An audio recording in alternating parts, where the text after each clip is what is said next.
तो कहा गोपियों, संसार में रहते रहते हमें संसार की मर्यादा का भी ध्यान रखना है। कोई बड़ा भैया इसका मतलब नहीं कि वो संसार की मर्यादा छोड़ी गया। मर्यादा जीवन का एक बड़ा सुंदर आभूषण है। जिसके जीवन में मर्यादा नहीं, उसका जीवन सुंदर नहीं हो सकता। जीवन की सुंदरता तो मर्यादा से ही है। अपनी अपनी मर्यादा में रहकर अपने अपने धर्म का पालन करते हुए हमें भगवान को प्राप्त करना है। भगवान की प्राप्ति के कई साधन हैं, कई प्रकार हैं, कई रास्ते हैं, परंतु हमारे लिए जो रास्ता उत्तम है हमें वही चुनना है। कि जो हमारे पूर्वज जिस रास्ते होकर भगवान की शरणागति को स्वीकार करके भगवत धाम गए, हमें भी वही रास्ता स्वीकार करके आगे बढ़ना है। तो मर्यादा जीवन का आभूषण है, इसे धारण करना ही है। आज गोपियों ने अपने मनोभाव भगवान श्री कृष्ण के चरणों में रखे। गोपी आख्या कि हे कृष्ण, साढ़े पर तू एक प्रश्न किया कि तुस राती वेला आईया, तुसें की लोकें कोला कोई डर नहीं, कोई त्राह नहीं, कोई मान मर्यादा का खतरा नहीं। कृष्ण, ये जीवन तेरे लेखे लाई उड़ेगा, ये तुम्हारे लेखे ला दिया। जिया डर तो उसी हो है उस बंदे की, उस जनानी की जेड़ा ब्याह नहीं होएगा तो दोए जी इकट्ठे आवाजा रहे, हसा खेडा रहे, उन्हें की त्राह होया कि समाज के साथ हो। तो जेड़े बोए बड़े दिन जिंदे ब्याह होए दे समाज के सामने होए दे, दोए समाज ने जिन्हें की स्वीकार करी लेदा कि ये इंदा पति है, इन्हां दी पत्नी है, वो कट्ठे बोण खड़ोण, आउण जाण, गड्डी च जाण, पैदल जाण, हसन खेडन, कोई उंगल नहीं चुकी सकता। चुकी सकता कोई उंगल नहीं चुकी सकता। इन्या गया परमात्मा आसे अपना जीवन तेरे लड़ लाई बड़ेदा। मैं लजपाला में लड़ लगी हाँ, मेरे तो गम परे रहंदे। अस्ते तेरे लड़ लगी दियां और तेरियां होई दियां, सानू की कुसा समाज की कुसा लोकें का कोई डर नहीं। इसलिए हमें स्वीकार कर लो, हम तुम्हारे चरणों से अद्भुत प्रेम, अनन्य प्रेम करती है। और कैसा प्रेम? जिस प्रेम में कोई भी कामना नहीं है, बस एकमात्र तुम्हारे दर्शनों की अभिलाषा है। कृष्ण, आज भगवान ने उनके मना दे भाव उनके मुँह खवाई ले, जिले मुँह भाव उन्हें आखे गोपी, भगवान बड़े प्रसन्न हुए। और तब जाकर भगवान ने उन गोपियों के संग महारास लीला की है। और ये महारास लीला साचा आखा रहे कि भागवत जी के 12 स्कंद ने, 12 स्कंदे विचा ये 10वां स्कंद जिहड़ा संपूर्ण भगवान श्री कृष्ण की लीला, और 10वें स्कंद का ये 5 अध्याय जिहड़े ने जिसी रास पंचाध्यायी आखदे, 29, 30, 31, ठीक है, इं 5 अध्याय जिहड़े जिसी रास पंचाध्यायी आखदे। इहदे विच भगवान ने रास लीला की बड़ी सुंदर। हाँ, और जिहड़ा 10वें स्कंद का 31वां अध्याय है, इहदे विच गोपियां बड़ा सुंदर गीत गाया भगवान की प्राप्त करने लिए, जिहदा नाम है गोपी गीत। और मनोभाव गोपी जानी है भगवान उनके गोपियों ने महारास लीला कर ले पे। लीला करते करते बड़े आनंद विच ने, पर गोपी के मना दे विच एक भाव आया। के भाव आया कि असे भगवान कृष्ण की अपने प्रेम कन्नै बन्नी लेना, वो नहीं लगा को जा। प्रेम कैसा भगवान करना है? क्या हमारा प्रेम शुद्ध है? हमारे प्रेम में कहीं कोई कामना तो नहीं? हमारे प्रेम के भीतर कहीं कोई स्वार्थ तो नहीं। अगर हमारे प्रेम के भीतर स्वार्थ होगा बंधुओं, तो वो प्रेम भगवान कभी स्वीकार नहीं करेंगे। जो निष्काम प्रेम भगवान से करेगा, उस निष्काम प्रेम के द्वारा ही भगवान अपने भक्तों पर प्रसन्न होते और उन्हें आशीर्वाद देते, उनसे भगवान मिलते हैं। जय हो जय हो जय हो जय हो। तो गोपियों के मन च भाव आया कि कृष्ण साढ़े कोला कुते जा ही नहीं सकते। हुण भगवान ने देखा कि थोड़ा जा या लेश मात्र अंदर या अभिमान जागा था कि मेरे ने साढ़े ने, वो तो परमात्मा सारे का है। जिन्हें इन्नी दुनिया बनाई दी है तो बाकी का नहीं, सबका है भगवान, सबका है। हाँ, लेकिन जो किसी से ज्यादा प्रेम करता है उसे लगता है कि ये मेरा ज्यादा खास है, उसका कहना प्रेम ज्यादा हुई ना, तो उसी कोई और चाह तो फिर ये थोड़ी जी ईर्ष्या होती है। भगवान ने देखा कि थोड़ा सा अभिमान कर रही हैं इस बात का, उसी समय भगवान उस महारास लीला से अंतर ध्यान हो गए। इन्हें बिचा छप्पीए रास दे विचा जिला भगवान छप्पीए, गोपियां रोन ले पईयां, रोंदी रोंदियां भगवान कृष्ण भी तुपदे तुपदे यमुना के कंढे चली गईयां। और यमुना के कंढे जंदे जंदे उन्हें यमुना का जल दिखा, बड़ा इं लहरां चला रही यमुना के जल च। यमुना की पूछन लगियां, देवी भगवान कृष्ण तुम्हें लभे? यमुना जी ने आख्या मिगी नहीं लभे। जे नहीं लभे तो बड़ी खुश है कि गल? यमुना जी आखन लगी, मैं तो 24 घंटे खुश रोनी हाँ। की रोनी खुश? क्योंकि मिगी कदे भी श्री कृष्ण का वियोग महसूस नहीं होया। योग हुंदा मिलना, वियोग हुंदा विछड़ना। यमुना आखा थी कि मिगी तो कदे भी वियोग जड़ा महसूस नहीं होया श्री कृष्ण का, मिगी लगता मेरे कन्ने कन्ने। गोपियां पूछन लगियां, वो की गल भला, तुगी वियोग की नहीं सही होया? तेरे कोल भी नहीं कृष्ण ते तू वियोग भी नहीं। यमुना जी आखदी, हे देवियो सुनो, मैं निरंतर हर समय श्री कृष्ण को ध्यान में याद करती रहती हूँ, श्री कृष्ण को हर समय याद करती रहती हूँ। और जिस भक्त के पास भगवान की विरह है, जिस भक्त के पास भगवान की याद है, उस भक्त से भगवान कभी दूर नहीं जाते। बोलो राधे राधे। उन्हें भक्त बोला भगवान दूर नहीं जाते, इसलिए नित्य मुझे भगवान का संयोग ही प्राप्त होता रहता, मैं कभी वियोग में नहीं जाती। गोपी आख्या हो, उन्होंने ही भगवान कृष्ण की ओर याद आने पी, रोन ले पईयां, अथरू सुट्टन ले पईयां। अथरू जेडे निकले अखियां दे राहे, उनका सारा अंदरा दे जेड़ा भी कोई है हलीच मात्र भी कोई अभिमान सारा निकल गया, पवित्र पुनः पवित्र। और रोते रोते गोपियों ने बड़े सुंदर भाव से भगवान श्री कृष्ण को पुकारा, जिसका नाम है गोपी गीत। बड़ा सुंदर गीत है। और थोड़ा सा इसका ध्यान स्मरण कर लें, इसे गा लें और उसके बाद आगे की चर्चा करेंगे।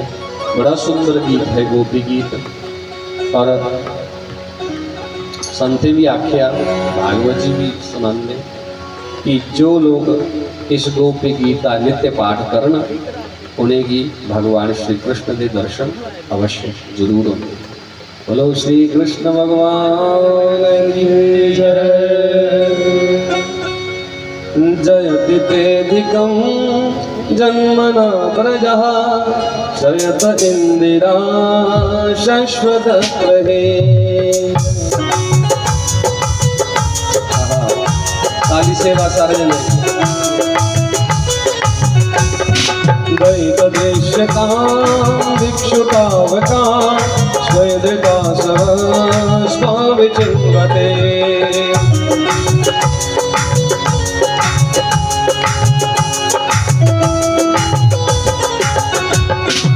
सुदाशये साधुजात सरसिजोदरा श्रीमुषादृशा सुरतनाथ ते अशुल्कदासिका वरद निघ्नतो नेह किमेरा।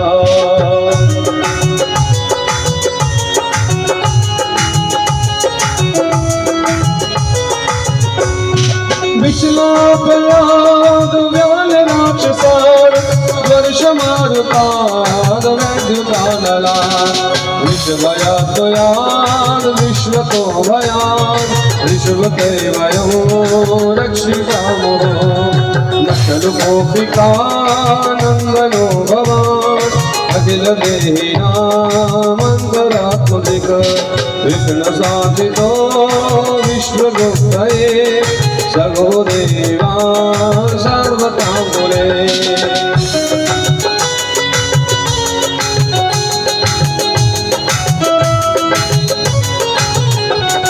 विरचितावयो विष्णुर्यते चरणमीजुषां संस्कृतिर्वया करसरोरुहो कान्तकामनो शिरसि देहिनः श्रीगणधरम् प्रजनार्तिहं वीरयोषिकां निजजनस्मय ध्वंसनस्मिता भज सखे भव किङ्करीष्मनो जलरुहाननो चारुदर्शय प्रणतदेहिनां पापकर्षणं तृणचराणो श्रीनिकेतनं फणिफलार्पितं ते पदाम्बुजं तृणकुचेषु नः कृन्देचयो। भगवान श्री कृष्ण के चरण का ध्यान करियो बस, और यह प्रार्थना करो कि हे भगवान इस जीवन में तुम्हारी सानुग्रह जरूर मिले। 84 लाख के जोड़ी पर फरीदाबाद पे आए हैं आशीष जोड़ी अपनी कृपा जरूर करियो। मधुरया गिरा बलगुवाक्यया बुध मनोज्ञया पुष्करेक्षणा विधि करेरिवा वीर मुह्यति हृदर सेधुना प्याययस्वना तव कथामृतं तप्त जीवनो कविविरीडितं कल्मषापहं श्रवणमङ्गलं श्रीमदाततं भुवि गृह्णन्ति ते भूरिदायना रसितं प्रिय प्रेमवीक्षणं विहरणं च ते ध्यानमङ्गलं रस्य संविदो या हृदि स्पृशः बहुकनो मनः क्षोभयन्ते जलस्य यद्रजा चारयन् पशून् नलिन सुन्दरं नाथ ते पदं शिलतृणाङ्गरैः सीदते दिनः कलिलकामनः कान्त गच्छते।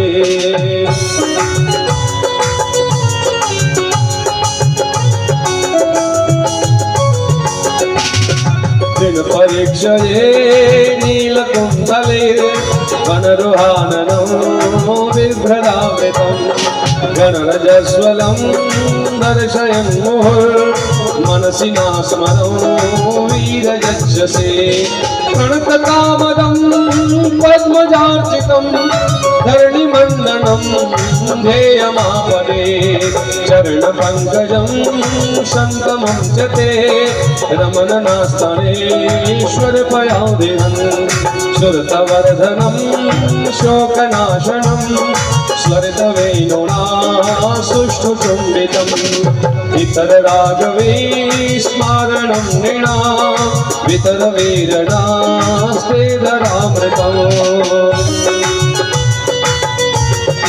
मिठी ताली सेवा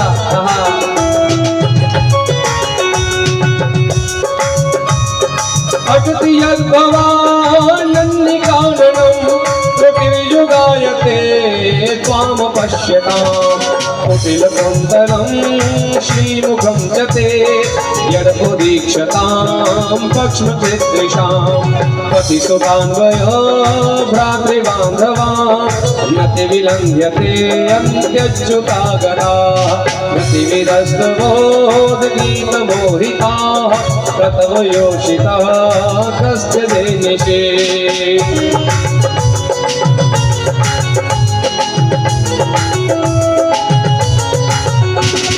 रहस्य संविदं हृच्छयोदयं रहसिताननं प्रेम वीक्षणं मृदुराश्रियो वीक्षधामते मुहुरति स्पृहा मुह्यते मनः व्रजवनौघसां व्यक्तिरङ्गते वृजनहं भयं विश्वमङ्गलम् यजमनार्जुना स्वस्पृहात्मनां स्वजनहृद्रुयां यन्निषूदनं स्वजनहृद्रुयां यन्निषूदनं स्वजनहृद्रुयां यन्निषूदनम्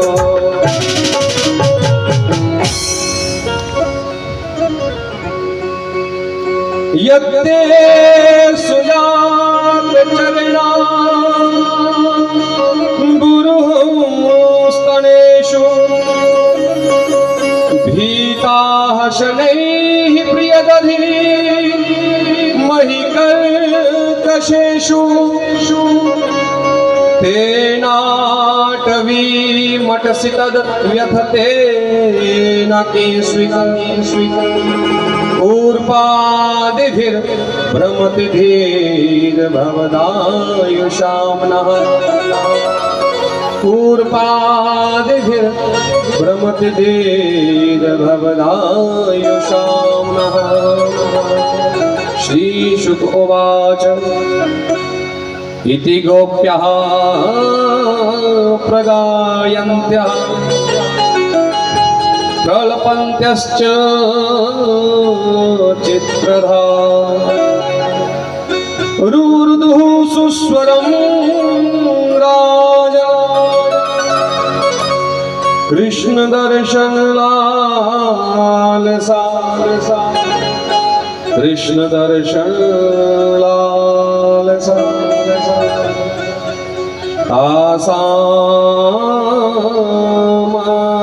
आसामाविर्भुच्छोरेः स्मयमान मुखाम्बुजः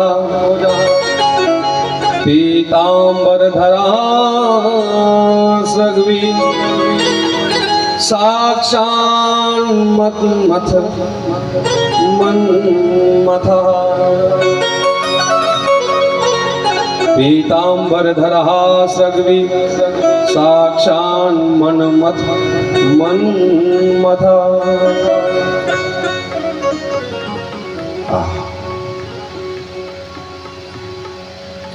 गोपियों ने भगवान के इस प्रेम आवेश में बड़ा सुंदर गीत गोपी गीत गाया जो आप सबने सुना। ये भागवत जी की भाषा में है, जिसे संस्कृत भाषा कहते हैं। बड़ा दिव्य गीत है। इसे रोज गाने से इसी जीवन में भगवान की प्राप्ति हो जाती है, भगवान का दर्शन होता है। जो नित्य इस गोपी गीत को गाए, जो उसका स्मरण करे, जो ध्यान करे, उसे भगवान की प्राप्ति अवश्य होती है, अवश्य होती है, अवश्य होती है। बोलो श्री कृष्ण भगवान की जय। भगवान का गीत बड़ा प्यारा गोपी गीत गाया गोपी ने। भगवान प्रगट हुई है, गोपी इं लगा कि परतिए प्राण आइए साढ़े श्रीला और पुनः महारास लीला हुई। उसी महारास लीला में भगवान शिव गोपी बनकर आए पार्वती जी के संग और महारास लीला का दर्शन किया। इसी महारास में कामदेव आए भगवान की परीक्षा लेने के लिए, परंतु हार गए कामदेव। भगवान सर्वशक्तिमान है, भगवान योगेश्वर है, और योगेश्वर भगवान को क्या परखना, जो योगियों के भी योगी है। कामदेव ने प्रणाम किया भगवान को, भगवान मुझसे भूल हो गई, मुझे क्षमा कर देना, मैं आपको जान नहीं पाया। भगवान ने आशीर्वाद दिया, तुम चिंता मत करो हे कामदेव, कि समय आने वाला है, भविष्य में तुम ही मेरे बड़े पुत्र बनकर यहाँ मेरे घर में प्रकट हो जाओगे। जाओ, मैं तुम्हें आशीर्वाद देता हूँ। और कामदेव प्रसन्न हो गए। तो कामदेव ने प्रसन्नता में आकर भगवान श्री कृष्ण को एक नया नाम दिया, जो भगवान का नाम रखा अच्युत। बोलो अच्युत भगवान की जय। सब लोग प्रसन्न हो गए भगवान की दिव्य लीला का दर्शन करके, महाराज लीला का दर्शन करके, और अपने अपने घरों में चले गए। उसके बाद सुखदेव जी कहते हैं, परीक्षित, जो भगवान की इस दिव्य लीला का श्रवण करे बड़े भाव से, बड़ी श्रद्धा से, उसके मन के विकार भगवान की यह लीला साफ कर देती है, धो देती है उसके मन के विकारों को, उसके चित्त को शुद्ध करती है ये लीला। इसलिए इस महारास लीला को अवश्य सुनना चाहिए, परंतु बड़े ध्यान से सुनना चाहिए। इसे संसारी लीला मत समझना, गोपियों को तुम साधारण स्त्रियां मत समझना, भगवान को तुम साधारण पुरुष मत समझना। जो लोग भगवान को साधारण समझेंगे उनकी बुद्धि में ये लीला प्रवेश नहीं करेगी। जो भगवान को भगवान समझकर इस लीला का दर्शन करेगा, इस लीला का श्रवण करेगा, उसे ही भगवान कृपा करके अपनी भक्ति प्रदान करेंगे। ऐसे भगवान भक्त वत्सल के लिए जो अपने भक्तों पर कृपा करते हैं, अपने भक्तों को अपना बना लेते हैं, एक बार जोरदार तालियां भगवान के लिए, क्योंकि इतना प्रेम करने वाला संसार में कोई नहीं जितना प्रेम भगवान अपने भक्तों से करते हैं। बोलो राधे राधे। उसके बाद भगवान अपने